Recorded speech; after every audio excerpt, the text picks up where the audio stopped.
नमस्कार, मी वैशाली। मुलांसाठी साध्या सोप्या पद्धतीने चॉकलेट सँडविच कसे बनवायचे ते आज आपण बघूया आणि त्यासाठी लागणारे साहित्य आहे। डार्क चॉकलेट आणि मिल्क चॉकलेट इथे मी किसून घेतलेला आहे। याचं प्रमाण आपल्या मुलांना आपल्याला चॉकलेट किती खायला द्यायचे त्याच्यावर ठरवायचे, पण कधीतरी त्यांना थोडंसं जास्त चॉकलेट दिलं तरीही चालतं।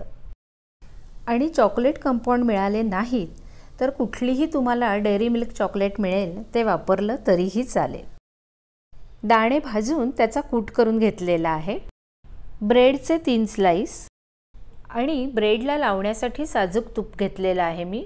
तुम्हाला बटर वापरायचं असेल तर बटर वापरलं तरी चालेल। सुरुवातीला आपण तिन्ही ब्रेडना साजूक तूप एका बाजूने लावून घेणार आहोत। इथे मी व्हाईट ब्रेड वापरलाय। तुम्हाला जर का ब्राउन ब्रेड वापरायचा असेल तर तुम्ही तो वापरू शकता।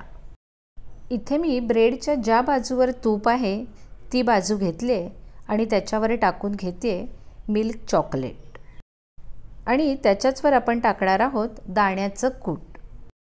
आता दुसरा ब्रेड घ्यायचा आहे आणि ज्या बाजूला तूप आहे ती बाजू वर घ्यायची आणि त्याच्यावर टाकायचं आहे डार्क चॉकलेट आणि वरून टाकायचं आहे परत दाण्याचं कूट।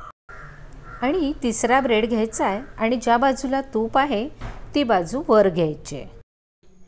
इथे मी गॅसवर तवा गरम करायला ठेवलाय आणि त्याच्यावर टाकलंय थोडंसं साजूक तूप आणि आता त्याच्यावर आपण टाकणार आहोत तयार करून घेतलेला हा ब्रेडचा सँडविच। आणि त्याच्या चारही बाजूंनी मी थोडंसं साजूक तूप टाकून घेणार आहे आणि वरून तो ब्रेड थोडासा जास्त दाबला जाईल असं एक झाकण ठेवून देणार आहे, साधारणपणे 1 मिनिटासाठी। 1 ते 1.5 मिनिटानंतर झाकण काढायचं आहे आणि सँडविच दुसऱ्या बाजूला आपण पलटवून घ्यायचं आहे आणि त्याच्यावर परत झाकण ठेवायचं आहे साधारण 1 ते 1.5 मिनिटासाठी।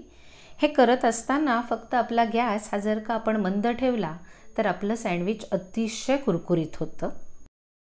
मी आता फक्त एकदा बघितलंय की आपलं सँडविच तयार झालंय का, तर ते खूप छान तयार झालेलं आहे। आता मी ते एका प्लेटमध्ये काढून घेणार आहे आणि सुरीनी मधोमध कापून या सँडविचचे 2 भाग आपण करून घेणार आहोत।